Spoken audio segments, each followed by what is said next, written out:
Hello friends, my name is Arvind Bharti. Today I am going to teach you one topic which is matrix. Matrix से पहले हमने देखा था कि determinant एक टॉपिक लिया था, बट डिटरमिनेंट से पहले हमने मैट्रिक्स सीखना चाहिए. मैट्रिक्स में क्या होता है उसके बारे में जानते हैं. सबसे पहले देखते हैं what are the definitions. A set of m n numbers, real and imaginary, arranged in the form of a rectangular array. array आपको मालूम होगा array exactly होता क्या है. array it means कोई भी एक rectangular form, उसका जब हम लोग एरिया निकालते हैं तो एरिया जब निकालते हैं तो क्या करते हैं, लेंथ और ब्रेथ दोनों यूज करते हैं. जब लेंथ और ब्रेथ यूज करते हैं तो उसका एरिया निकलता है. उसी तरीके से हम लोग इस एरे को सॉल्व करेंगे. ठीक है,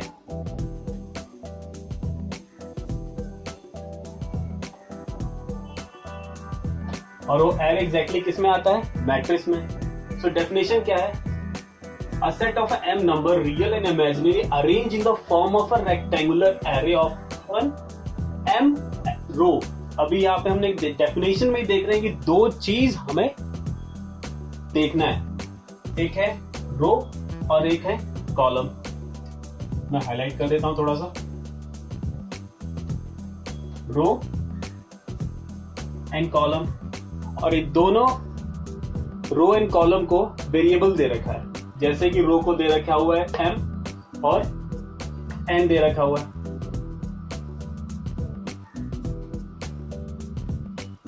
इसी कॉम्बिनेशन को हम लोग बोलते हैं मैट्रिक्स फॉर्म. अब ये मैट्रिक्स फॉर्म एग्जैक्टली कैसे फॉर्म होता है वो हमको देखना है. To be read as a m by n. m by n it means multiplication form आपको मालूम होगा या डिवीजन फॉर्म, दोनों चीज आपको क्लियर है. मैं आपको इसमें थोड़ा सा एक्सप्लेन कर देता हूं कि ये जब हम लोग एक मैट्रिक्स फॉर्म में बनाते हैं तो इसको कैसे बनाते हैं. जैसे कि मैंने यहाँ पे वैल्यू लिखा हुआ है A11, A12, A13. आपने नोटिस किया होगा फर्स्ट में क्या है, ओनली 1, और सेकंड में क्या है, इंक्रीजिंग फॉर्म. इट मींस क्या इंक्रीज हो रहा है, रो इंक्रीज हो रहा है. ठीक है, लास्ट में क्या हो रहा है, 1z, और जो वेरिएबल हमने लिया था n वेरिएबल क्या लिया था, कॉलम के लिए, तो ये मेरा कॉलम बन जाएगा लास्ट में. और ये मेरा कंटिन्यूसली जब रो बन रहा है, कंटिन्यूसली जब रो बनेगा उसका लास्ट फॉर्म क्या बन रहा है, m बन रहा है. यहां पर देखिए मैंने n लिया है, ये मेरा कंटिन्यूसली कॉलम फॉर्म बनता जाएगा, और ये मेरा रो फॉर्म है तो ये क्या है, m वेरिएबल. ठीक है, ये ऐसे फॉर्म में आएगा और जो कॉलम है वो ऐसे फॉर्म में आएगा. ठीक है, अभी हम इसके सामने क्या करेंगे, एक क्वेश्चन सॉल्व करेंगे. आपको और अच्छे से क्लियर होगा कि मैंने जब बॉक्सेस बनाए हैं उस बॉक्सेस को मैट्रिक्स फॉर्म एक है उसको किस तरीके से सॉल्व करना है. क्वेश्चन लेते हैं. क्वेश्चन लेने से पहले हमें ये चीज देखना होगा कि उसको जब हम लोगों ने परफॉर्म किया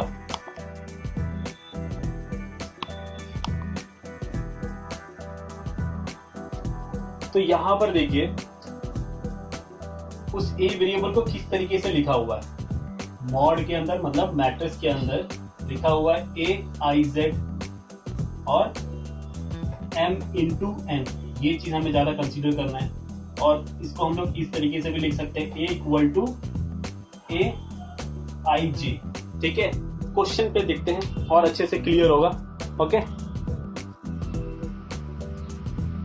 सो फ्रेंड्स, अभी हमने यहाँ पर लिया है एक एग्जाम्पल में देखिए. एग्जाम्पल में मैंने क्या लिखा है, a इक्वल टू ब्रैकेट के अंदर देखिए मैंने लिखा हुआ 2, 1, -1, 1, 3 और 2.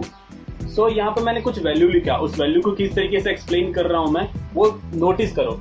यहाँ पर मैंने दो चीज बताया था. क्या, एक बताया था मैंने रो और एक बताया था कॉलम. मैंने दो चीज बताया था, दोनों चीज को मैं यहाँ पे क्या एक्सप्लेन कर रहा हूँ कि ये मैंने जो लिखा हुआ है 1, 2, 3, ये मेरा क्या है, रो, और ये डाउन फॉर्म में वो मेरा क्या है, कॉलम. ठीक है,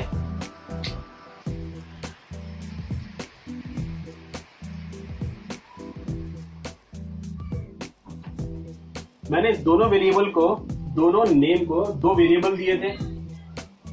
इसको दिया था मैंने m और इसको n। तो इसको किस तरीके से परफॉर्म करना है, जैसे कि आपको मैंने बताया था m इंटू n। तो यहां पर देखिए m कितने 1 2 3, तो मैं आपको क्या लिखूंगा 3 इंटू 2। ये समझ में आया? ठीक है। अभी इसको हम लोग एक ऑर्डर फॉर्म में लिखेंगे, जैसे कि हमने हर एक नंबर पे एक ऑर्डर था। जैसे ये कौन सा पोजीशन था 1 1, ये 1 पोजीशन पे कौन सा वैल्यू है 2। अभी नेक्स्ट 1 2 कौन सा है 1, नेक्स्ट 1 3 -1 लिख दिया। अभी देखते हैं कि हमने जो नेक्स्ट रो था उस पे क्या लिखा है। नेक्स्ट रो देखो, वैल्यू क्या थी उसकी, पोजीशन क्या था 2 1, क्लियर 2 2 और लास्ट में 2 3। हर एक पोजीशन में लिख दिया। ये सब पोजीशन को क्या बोलते हैं, ये मेरा है ऑर्डर, क्योंकि हमने ऑर्डर कौन से फॉर्म में देखना है। क्लियर? अभी आपको समझ में आ गया कि क्वेश्चन को किस तरीके से रीड करना है। इट मींस रो क्या है और कॉलम क्या है। ठीक है। अभी आपको मैं इस पे क्वेश्चन जब सॉल्व करना है, ये तो मैंने एग्जांपल समझा दिया कि इसको किस तरीके से परफॉर्म करना है, कौन सा पोजीशन है, किस तरीके से ऑर्डर प्रेस करना है और रो क्या है, कॉलम क्या है। इसी को आप सॉल्व करते हैं। ठीक है, एग्जांपल को क्लियर करते हैं। So friends, see the question number 1. The question is construct a 3 into 4 matrix A equal to I A I J। यहां पर देखिए मैंने क्या लिखा हुआ है I और J। ठीक है, दो वेरिएबल हमको कंसीडर करना है। अभी आपको मैंने दो वेरिएबल बताया था, एक कॉलम के लिए और एक रो के लिए। कॉलम के लिए मैंने बताया था,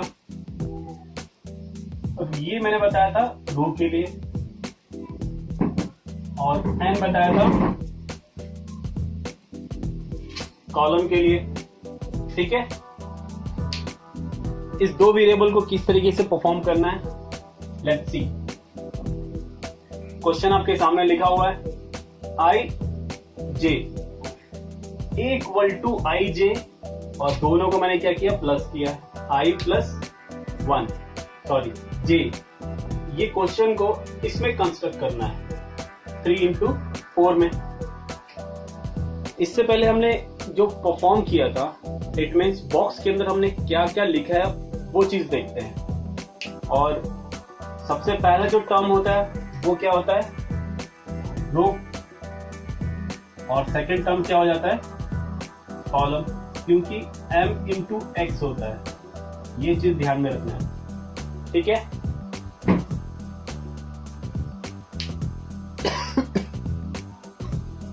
अभी हम लोग यहां पे लिखते हैं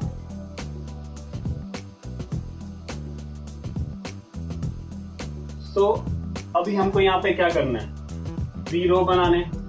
तो सबसे पहला नंबर क्या होता है, A11, A12, A13, A14। ये क्या हो गया, एक रो हो गया। 2 1, 2 2, 2 3, 2 4। अब थर्ड रो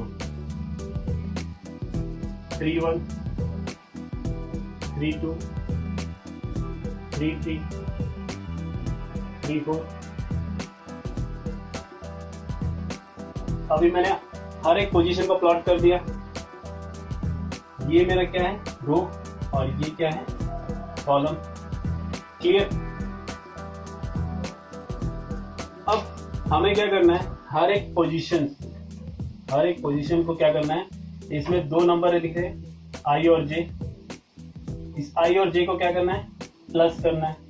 यहाँ पर जो भी नंबर है, जैसे है कि 1 और 1, तो 1 और 1 क्या होगा, सोचो और हर एक को फॉर्म करने का ट्राई करो, ठीक है।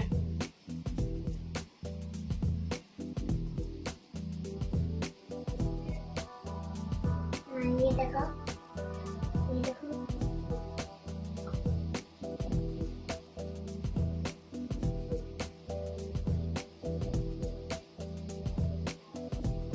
सो नंबर 1 हम लोग ने क्या देख रहे हैं, A11 सबसे पहले लिखा मैंने। A11 क्या है, IJ का फॉर्म, इट मीन्स क्या होगा 1 + 1 = 2। Next A21 2 + 1 = 3। A31 3 + 1 = 4। A12 1 + 2 = 3। As it is आप हर एक पोजीशन को निकाल सकते हैं। लास्ट टर्म में निकाल के दिखा देता हूँ, 3 4, तो ये क्या हो जाएगा 3 + 4 = 7। ऐसे आप हर एक पोजीशन का वैल्यू निकाल सकते हैं। क्वेश्चन में यही पूछा है कि जो भी मैंने M और N लिया हुआ है, मतलब I और J की जो वैल्यू दी हुई है, वो मेरा क्या है, दोनों को करना है प्लस। सो जब हम प्लस करेंगे तो हर एक वैल्यू क्लियर हो जाए। Got my point? ओके, अभी हम लोग चलते हैं next types of matrix. So हम लोग यहाँ पर देख रहे हैं कि types of matrix. Type of matrix में number 1 row matrix. Row matrix क्या होता है? रो मैट्रिक्स में let's see, a matrix having only one row is called a row matrix. It means क्या, हमने दो चीज देखे थे, रो एंड कॉलम। तो रो मैट्रिक्स में क्या है, ओनली रो कंसीडर होना चाहिए, ठीक है। तो एग्जांपल देखते हैं, उसमें क्या हुआ है कि रो किसमें होता था, सिर्फ हॉरिजॉन्टल वे में जो एरो जाता है उसको बोलते हैं रो, वर्टिकल में जो एरो जाता है उसको बोलते हैं कॉलम। तो यहाँ पर देखिए मैंने एग्जांपल लिखा हुआ है 1 2 -1 -2, और यहाँ पर जितने भी नंबर है जो रो में हो उसको बोलते हैं, और ओनली 1 रो। क्लियर? नेक्स्ट में देखेंगे रो के बाद और भी टाइप्स के मैट्रिक्स हैं, जैसे कि रो के बाद हमने देखेंगे स्क्वायर, डायगोनल, और कुछ उसके एग्जाम्पल भी देखेंगे।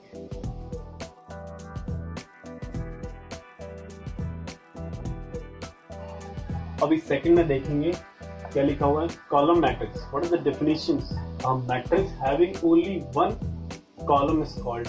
जैसे कि हमने देखा था रो में हमने क्या कंसीडर किया था, ओनली वन रो, वैसे ही से कॉलम मैट्रिक्स में क्या करेंगे, ओनली वन कॉलम। उसके एग्जाम्पल देखते हैं। एग्जाम्पल क्या है, रो में हमने क्या देखा था, सिर्फ हॉरिजॉन्टल वे में हमें वैल्यूज लेनी है। तो यहाँ पे हमें क्या करना है, कोई भी वैल्यू, एग्जाम्पल में हम लोग कोई भी वैल्यू ले सकते हैं और उसको लिखना है कॉलम में। मैं लिखता हूँ 1 2 -1 -2, ठीक है। All are in a vertical way, sorry yes vertical way, here only single column। Got my point? Next में देखते हैं, नेक्स्ट में क्या लिखा हुआ है, स्क्वायर मैट्रिक्स।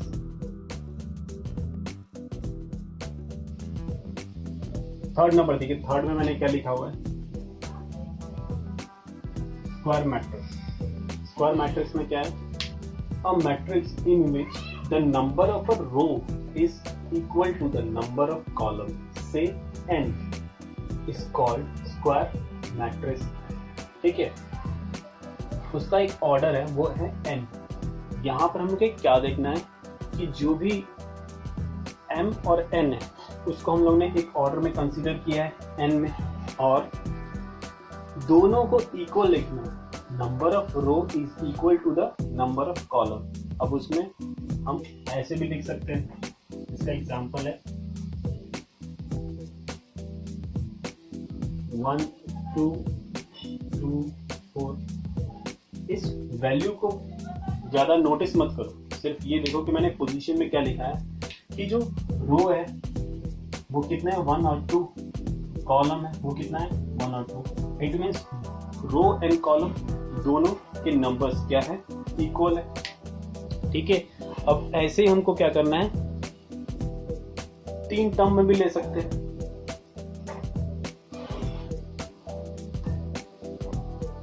थ्री 4, रो भी 3 हो गया, कॉलम भी 3 हो गया। ठीक है, स्क्वायर मैट्रिक्स समझ में आया। ठीक है, अभी हम लोग इस पे क्या करते हैं, कुछ क्वेश्चन सॉल्व करते हैं।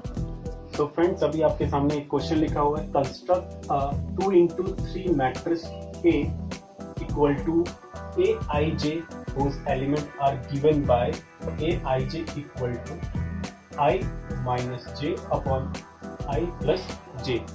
सो हमें इस क्वेश्चन को किस तरीके से परफॉर्म करना है। कंस्ट्रक्ट देखिए क्या लिखा हुआ है 2 into 3। इट मीन्स 2 into 3 मतलब क्या, रो मेरा क्या होगा 2, कॉलम मेरा क्या होगा 3। ये चीज आपको क्लियर है। अभी ये अगर आपको क्लियर विजुअल नहीं हो रहा है तो मैं आपके सामने यहाँ पे फिर से लिख देता हूँ थोड़ा क्लियर।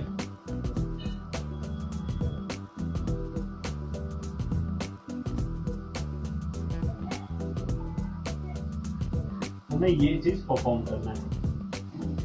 ठीक है, अभी यहां पर देखिए 2 into 3 है, तो सबसे पहले हम पोजीशंस लिख लेते हैं।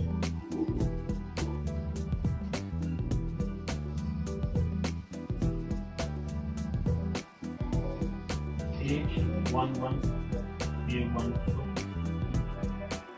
ये क्या है रो, तो 2 रो हो जाएंगे, A13 A21 A22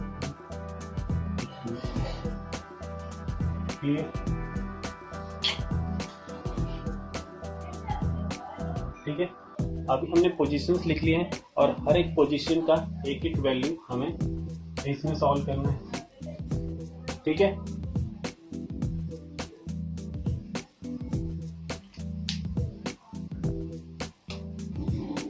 number 1 A11 equal to what. A11 मैं यहाँ पे लिखता हूँ position direct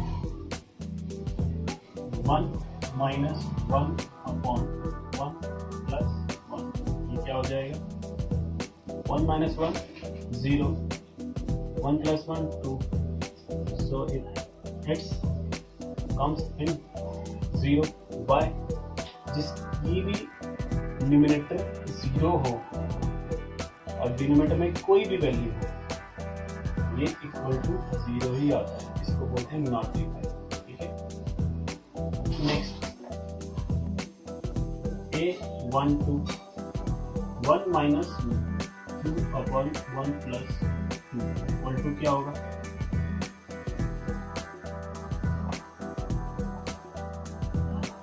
-1 3, so -1 upon 3। next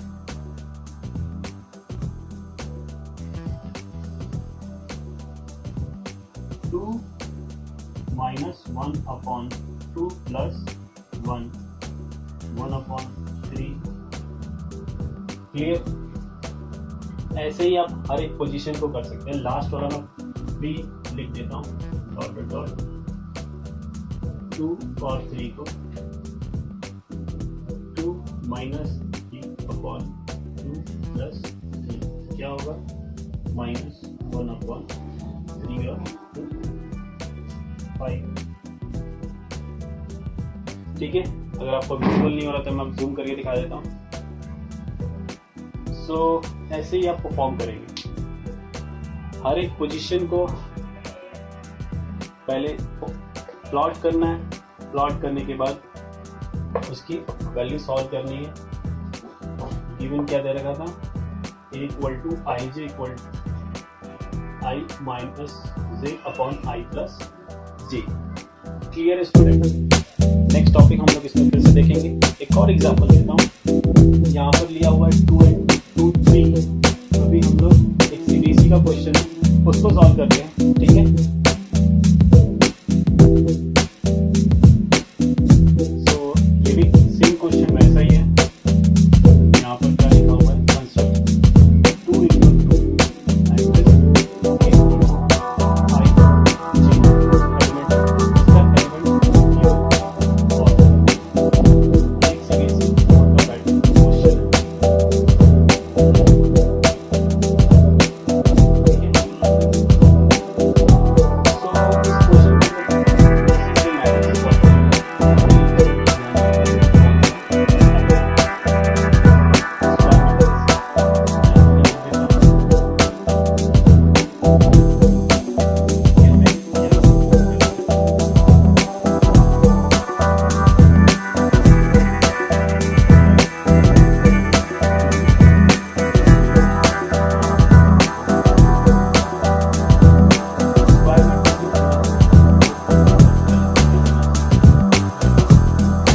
4 plus 1 5 और 5 का स्क्वायर 5 5 25। नेक्स्ट क्या है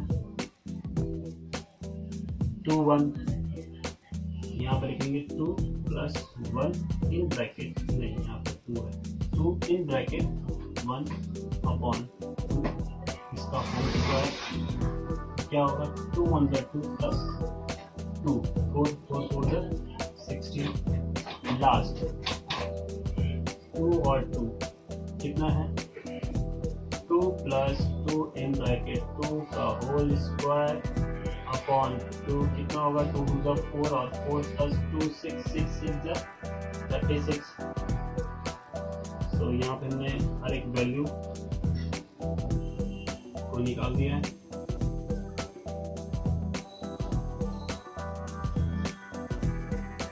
क्लियर?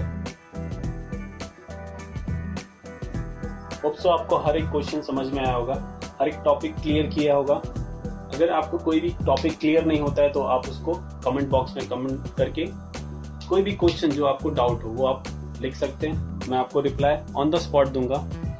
ठीक है, नेक्स्ट टॉपिक हम लोग इसका नेक्स्ट टाइप पढ़ेंगे। नेक्स्ट टाइप में जैसे कि डायग्नोस टाइप है, उसके बाद जो हम लोगों ने स्क्वायर मैट्रिक्स लिया है, कॉलम मैट्रिक्स लिया है, रो मैट्रिक्स लिया है, उस हर एक टाइप पे एक एक क्वेश्चन या दो एग्जाम्पल सॉल्व करेंगे। होप सो आपको वीडियो अच्छा लगा हो, like it, share it. Thank you for watching.